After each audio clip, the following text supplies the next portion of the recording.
Nickel. Wieder wir uns in Kultur mit Herkunft von Nickel, namens Nickel. Hoje vamos falar sobre níquel, mas antes vamos tentar uma origem etimológica da palavra níquel. Ela veio do bávaro arcaico, lógico, depois de décadas, isso lá no século XVI, mas depois de décadas, curtinhas décadas, descobriu-se o níquel. Ele veio das minas de cobre e era o Kupfernickel, era o duende do cobre, ou seja, os mineradores de cobre tinham umas certas desordens fisiológicas no corpo e eles pensavam que era porque tinha uma mineradora que tinha problema e tinha minas de cobre que não tinha problema. Por quê? Mas lá por certo período de algumas décadas, aí lógico, entrou na tabela periódica, né? Axel Friedrich Kronstedt descobriu esse metal branco unido ao cobre, né? E o chamou de níquel. Por isso o nome níquel, que veio de Kupfernickel, que é o duende do cobre. Mas vamos falar da visão hexadimensional do níquel. Lá pelas tantas do nosso livro, a gente fala sobre planta e vegetal, anatomia, para quem não entende um pouquinho, né? Mecanismos de absorção, que a gente sempre fala, alguns elementos, né? Todos, aliás, relacionados à nutrição de plantas, mas alguns a gente desnecessário trazer a lume agora. E vamos em frente. Falo do boro, tem uma parte que eu falo do boro, tem uma parte que acho que vocês já lembram, eu falei um pouquinho do níquel, né? Níquel e suas relações com o silício. Já a gente vai adentrar melhor nisso. Logicamente vamos falar sobre o silício também, mas não agora. Vamos entrar em níquel, como eu havia falado. E vamos falar também sobre farmacopédia e farmacopeia. É diferente a palavra, é bem diferente uma palavra da outra. E suas relações com o níquel e com a nutrição vegetal. Tem uma parte do livro lá que a gente faz também com o níquel isso daqui, ou seja, a massa atômica, o cálculo massa molar, a somatória, vocês já viram isso, só tô dando uma repassada.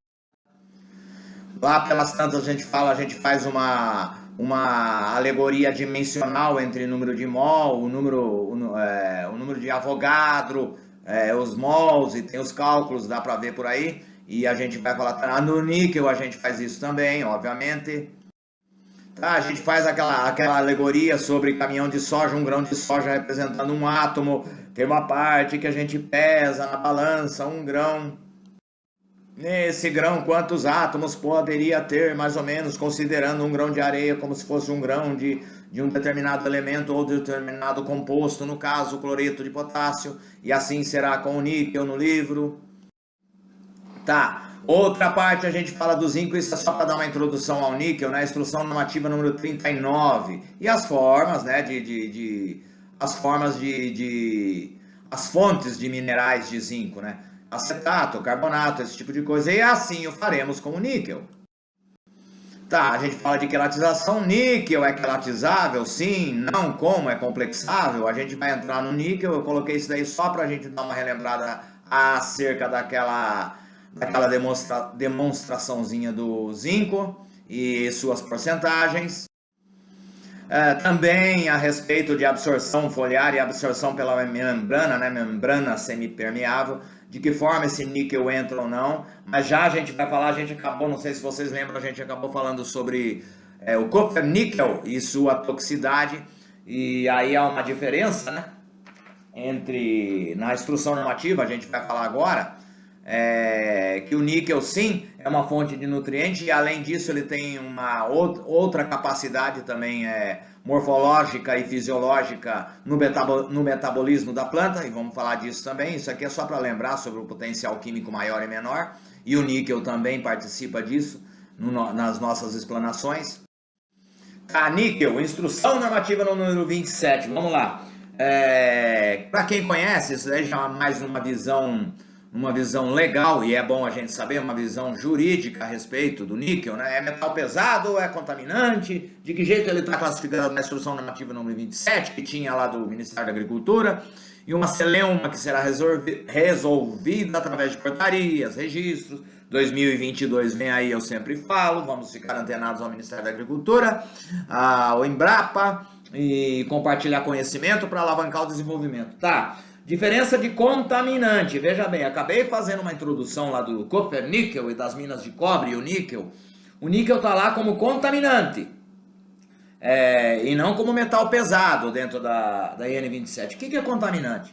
É aquilo que faz proporcionar, aliás, aquilo que causa uma atividade de aquisição de infecção ou doença, diferente de metal pesado, que inclui poluição, ou seja, todo poluente pode ser contaminante, mas nem todo contaminante pode ser poluente. Por isso aquela classificação e os anexos da instrução normativa número 27 do Ministério da Agricultura põe o níquel em outra tabela, diferentemente do chumbo, do mercúrio, né? Então, ou seja, o níquel sim é considerado, só para todo mundo, lógico, já sabe, a parte da agronomia todo mundo sabe que o níquel sim é considerado um nutriente. Micronutriente, tem muita gente que fala que é micro, vamos lá, sim ou não? Tá, antes de falar sobre micronutriente, se é ou não é, e de que forma, eu vou falar já o porquê de micro ou não. Na instrução normativa número 39, as formas, né, de fornecimento de níquel, pela instrução normativa número 39 lá do mapa lá, carbonato de níquel, fosfito de níquel, esse pouca gente conhece. Aqui tem até a formação, como é feito, reação do ácido fosforoso com hidróxido ou carbonato de níquel, geralmente hidróxido é melhor, isso aí a gente fala em outro lugar no livro, que o hidróxido é melhor do que o carbonato. Quelato de níquel, por isso eu coloquei lá atrás as formas de quelatização do zinco, né? Lembra? 7% de zinco, se é mais quelatizado ou não. Então, quelato de níquel aqui o mínimo 2% de níquel. E o mais usual, inclusive a agricultura orgânica. Agricultura orgânica, Gil? Sim. Muita gente já ouviu falar que a agricultura orgânica usa sulfato de níquel. Suas porcentagens os teores são 10% de enxofre, 19% de níquel, lógico. A gente faz um balanceamento, a gente tem que colocar uma dosagem lá em agricultura orgânica, mas não é o nosso caso. A gente vai falar sobre outra coisa, sobre o sulfato de níquel. Vamos focar no quelato e no sulfato. E a gente vai falar de suas funções, né? Obviamente, suas funções nutricionais e demais funções existentes acerca do níquel. Tá, eu havia falado, o níquel é micro ou não? O níquel, o Malavolta, né, falava lá atrás, o níquel é micronutriente. Mas hoje fala-se muito em piconutriente, ou seja, por conta do bilhão, né? Ele é como tal qual um molibdênio, ou seja, fala-se em micronutriente por aqui, né? Tem os macro secundário, os macro primário. Lá em cima, vamos ver. Olha lá, a gente vê miligrama por quilograma. Olha o número relativo de átomo. Óbvio, aqui vocês estão vendo uma tabela, né? Uma tabela geral, média, né? De concentração média de nutriente, mineral e matéria seca de planta. O número relativo de átomo, tanto de molibdênio quanto do níquel, ou seja, eles podem ser considerados micronutrientes, mas é piconutriente. Um átomo na matéria seca. Olha a análise. Logicamente, essa tabela foi adaptada de Kerbawi, né? Tem aqui a bibliografia, no nosso livro também tem. Todo mundo na área de agrária conhece isso daqui. Então, só para ver que as relações entre molibdênio e níquel, por eles estarem perto na concentração média de nutriente, mineral e matéria seca de planta, sempre que eles estão bem um pertinho do outro, em termos de milimol por grama, né, em miligrama por quilograma, e número relativo de átomo nessas quantidades. Olha a quantidade do nitrogênio aqui, macro. Olha a quantidade, vamos pegar do ferro, micro. Aqui já podemos considerar o níquel, fala-se, obviamente, um apelido técnico como micronutriente, mas ele seria considerado tecnicamente como piconutriente. Mas é uma palavra, um termo um pouco menos usual, piconutriente, então classificamos como micronutriente, beleza? Funções dele na planta. Tá, aqui tem as funções bioquímicas, todo mundo conhece do livro Tais, a gente não vai falar de todos, vamos pegar aqui o níquel. Olha, lembra que eu falei da relação que ele estava pertinho do molibdênio? Olha lá o níquel, constituinte da urease, ponto. Em bactérias, fixadores de nitrogênio, é constituinte das hidrogenases. Olha o molibdênio. Constituinte da nitrogenase, nitrato redutase e xantina desidrogenase. Vejam que eles possuem funções similares na planta. Similares, não iguais. Similares é diferente, obviamente. Tá, lá pelas certas tantas do livro a gente coloca. Então vamos lá. Lembra que eu havia falado? Eu falei agora há pouco as formas de obtenção, as formas de fornecimento de níquel. E lembra que eu falei também a diferença entre farmacopédia e farmacopeia.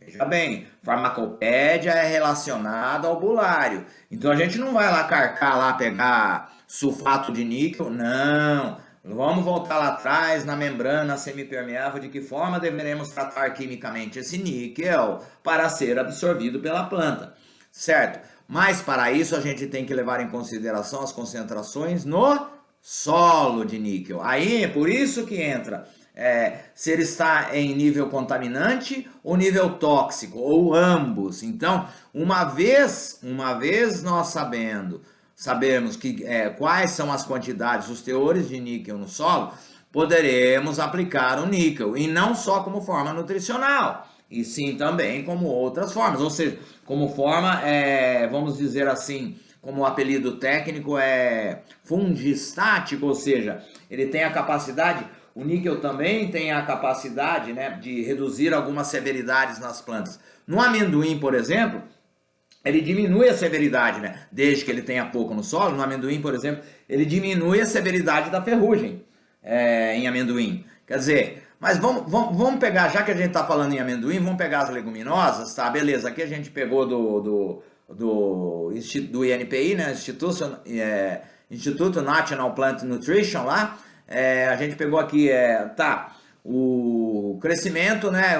A inibição, né? Em níveis tóxicos. Desse lado à esquerda aqui, ó, as alterações morfológicas. Vamos destacar algumas, a gente não vai falar todas. Vamos destacar algumas, por exemplo, deformação da raiz, ou seja, níquel em altos níveis. Uma vez a gente vendo que aqui a gente não vai aplicar níquel. Pronto, esqueça do sulfato de níquel lá, esqueça de quelato de níquel lá, uma vez que esse teor considerado alto aqui, tá? Não considerado num nível de otimização, então a gente esquece isso daqui. Considerado alto, o que acontece? Se a gente aplicar mais níquel, o que vai acontecer? Vamos pegar os principais pontos. Deformação das raízes, quer dizer, vamos pôr um apelido chulo aí, engruvinhar a raiz. Vai reduzir, obviamente, por conta disso, vai reduzir a formação de nódulo. Nós estamos falando o que eu falei em amendoim, estamos falando em leguminosa.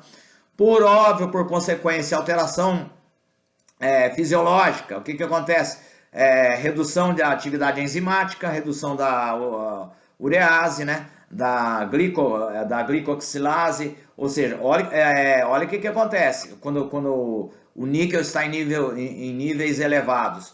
Outra que a gente pode destacar aqui, ó, aceleração da peroxidação de lipídios, redução fotossintética de pigmentos. Veja bem, quando o níquel está em nível elevado, isso não significa que não influencia na absorção de magnésio, viu? Ora, estamos falando em pigmentos fotossintéticos, a gente vai lembrar de clorofila. Não significa que nível de níquel elevado pode brecar, vamos dizer entre aspas, brecar a absorção de magnésio. Por que eu estou falando magnésio? Porque magnésio é o átomo central da clorofila, beleza? Ao passo que aqui à direita, vamos ver os benefícios que o níquel pode proporcionar à planta, uma vez tendo uma análise de solo bem sistematizada, nas quais apontam um nível ótimo de níquel para suprimento, dos quais podemos destacar o quê? Incremento, olha que eu falei lá, lembra que eu falei do apelido técnico, entre aspas, capacidade fungistática, o que está aqui no INPI? Isso, obviamente, a gente pegou do INPI, a gente também pega do Ministério, digamos assim, do Departamento de Agricultura da Austrália, ou seja, incremento de resistência contra patógenos. Olha que legal o que o níquel tem. Veja bem que o níquel em níveis, vejam bem, em níveis bem pequenos, ou seja, A quantidade que a gente vai tratar e a dosagem que a gente vai tratar, a gente fala em outra oportunidade. Mas vamos lá, resumindo, níquel é bom? É, desde que ele seja fornecido de forma pouca e que no solo não exista quantidade tóxica, certo? Vamos lá, outra capacidade, outra forma de melhoramento, de otimização no crescimento, né? Isso, obviamente, a gente está fazendo aqui, como diz aqui mesmo, uma simulação. Ele dá um incremento na urease, obviamente, veja bem que aqui ele fala que não, e aqui ele fala que sim. Ou seja, olha como ele tem relação também com o molibdênio, o níquel, né? Vejam que o molibdênio, ele também, olha lá, ele tem um incremento na questão da urease e da redutase do nitrato, né? Olha aqui sobre a fixação biológica do nitrogênio, isso aqui é BNF, ou seja, fixação biológica do nitrogênio, e o metabolismo do nitrogênio. Olha como ele tem bastante relação com o molibdênio, e notem que aquela tabela que a gente mostrou anterior lá, lembra? Então o molibdênio estava lá em termos atômicos, número relativo de átomos, né, na matéria seca, numa análise, você vê que o molibdênio está 1 e o níquel também está 1. Então, quer dizer, a gente fala em micronutriente, mas na verdade a gente pode considerar como piconutriente, assim como o molibdênio a gente pode considerar como piconutriente. Mas isso é tecnicamente, todo mundo coloca micronutriente. Tá, atributos bioquímicos, que a gente pode falar, um dos outros benefícios, ou seja, incremento fotossintético da acumulação de pigmentos fotossintéticos, ou seja, ele tem tudo a ver com, ou seja, deixar a planta verde. Mas isso é outra coisa, que a gente não influencia aquilo que eu falei, não influencia na absorção ou não do magnésio. Ora, se aqui a gente falou que a toxicidade não breca, entre aspas, a absorção de magnésio, por óbvio, ele não vai também incrementar a absorção de magnésio. É totalmente diferente. Isso daqui a gente tem que lembrar bem de outra coisa. Isso a gente vai falar de ciclo de Krebs, é outra coisa. Mas não sei se deu para entender bem. A gente tem que focar bastante. Eu acabei de falar em farmacopédia diferente de farmacopeia. Fixem na cabeça farmacopédia, bulário, que tem forma, e fixe a membrana lá, que tem muita coisa para a gente pegar e tratar esse níquel através de vários compostos para deixar ele, entre aspas, palatável para a planta, independentemente de ser tóxico ou não, desde que a análise esteja em níveis adequados de níquel, certo? Eu não sei se deu para entender mais ou menos, é um resumão, obviamente o livro fala bastante. Tem literatura, você sabe que a literatura é escassa, né, sobre o níquel. O livro a gente fala bastante. Uma das razões de ser da agroquimiologia o quê? É justamente isso. Na introdução do livro a gente já fala a respeito. Tem pouca literatura sobre determinados elementos. Daí a necessidade, a razão de ser, ou seja, a metodologia usada na agroquimiologia. Ora, se eu tenho pouca literatura a respeito do níquel nas plantas, se eu tenho pouca literatura a respeito do níquel e suas relações, e suas inter-relações em termos de cinética química, de reação, e o que a gente pode conseguir do níquel para fornecer uma otimização com o níquel para a planta, maiormente as leguminosas. O que a gente pode fazer? A partir daí, através de pesquisa. O livro dá algumas dicas a respeito, logicamente, respeitadas as devidas proporções do sigilo industrial. Mas das dicas, eu já acabei de falar sobre farmacopédia, diferença de farmacopédia e farmacopeia. A gente vai focar em farmacopédia. Bulária, a gente vai achar bastante coisa de níquel e o que dá pra gente colocar na planta. Outra coisa, lá no comecinho eu falei sobre silício. Tem muita relação de níquel e silício por aí que dá pra gente trabalhar junto.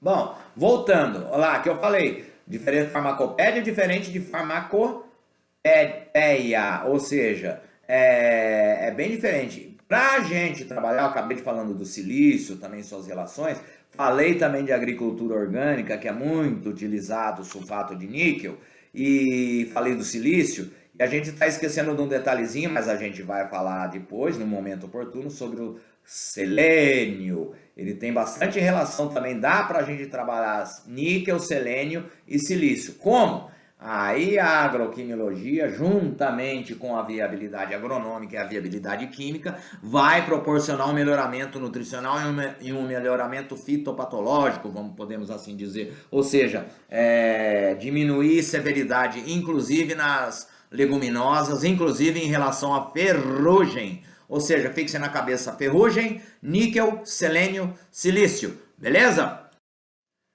Bom, era isso que eu ia falar, por isso que eu falei da viabilidade agronômica, fixar na cabeça bem a farmacopédia, ou seja, a viabilidade química para tentar alguma coisa na viabilidade agronômica, e entrando na viabilidade ambiental, sulfato de níquel usado muito, muito assim, é comum a gente visitar muita propriedade de agricultura orgânica, nego usando um pouquinho de sulfato de níquel lá. Ou seja, tem tudo a ver. Ou seja, tem bastante a ver, né? Então fixem isso na cabeça, esses termos aí que eu acabei falando. E é isso aí. Vamos em frente, vamos para a próxima. Vamos para a próxima e a gente vai falar no momento oportuno, como eu falei, de selênio, beleza? Até breve e até já.